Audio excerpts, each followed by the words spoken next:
ভারতের বাঁধ খুলে দেয়ায় দেশের ৮ জেলায় আকস্মিক বন্যা কিনা তা জানতে খোঁজ নেওয়া হচ্ছে বলে জানিয়েছেন দুর্যোগ ব্যবস্থাপনা ও ত্রাণ উপদেষ্টা ফারুক আজম। সচিবালয়ে সংবাদ সম্মেলনে একথা বলেন তিনি। বন্যায় মানুষের জীবন বাঁচানোর সর্বোচ্চ চেষ্টা চলছে জানিয়ে তিনি বলেন, সরকারি হিসেবে 2 জনের মৃত্যুর খবর পাওয়া গেছে। রিপোর্ট করছেন রোকনউদ্দিন। হঠাৎ বন্যায় ভাসছে দেশের ৮ জেলা। সরকারি হিসেবে পানিবন্দী হয়ে পড়েছে 4,40,840টি পরিবার, আর ক্ষতিগ্রস্ত মানুষের সংখ্যাও 29 লাখ ছাড়িয়েছে। বৃহস্পতিবার দুপুরে দুর্যোগ মন্ত্রণালয়ে আয়োজিত সংবাদ সম্মেলনে এখন পর্যন্ত ক্ষয়ক্ষতির হিসেব তুলে ধরা হয়। জানানো হয়, বন্যার্তদের সহায়তায় 1,534টি আশ্রয় কেন্দ্র খোলা হয়েছে এবং সেখানে 75,000-এরও বেশি মানুষ আশ্রয় নিয়েছেন। মোট বরাদ্দের পরিমাণ হচ্ছে 1,82,00,000 টাকা। ক্যাশ টাকায় পর্যাপ্ত পরিমাণ চাল এবং শুকনো এবং অন্যান্য খাবারের বরাদ্দ দেওয়া হয়েছে। সব জেলাতেই নিয়মিতভাবে পর্যাপ্ত ত্রাণ সামগ্রী দেওয়া আছে।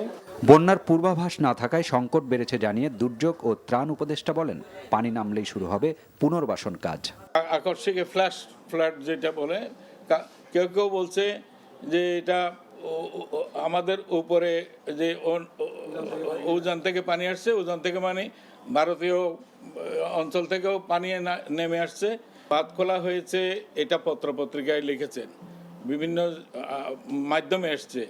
এটা সরকারিভাবে এখন ভারতের সাথে যোগাযোগের চেষ্টা হচ্ছে। বন্যায় মানুষের জীবন বাঁচানোকেই সর্বোচ্চ গুরুত্ব দিয়ে কাজ করা হচ্ছে বলেও জানান উপদেষ্টা। Rokanuddin, NTV news, Dhaka.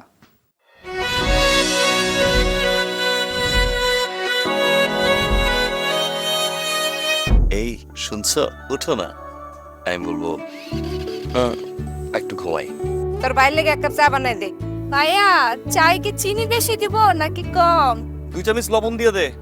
চোখে চেয়ে হাত ছুঁয়ে আছে সাজানো পথ চলা, কথা বলা যেন শেষ না। আমি যে বিয়ে করছি, আমার যে বউটা একটু ঘোরা উচিত, কারো মাথায় আছে?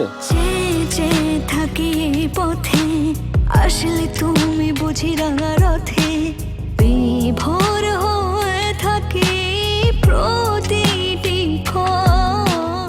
ডাক্তারের কাছে যাবো স্যার। আমার একটু নিয়ে চলেন না।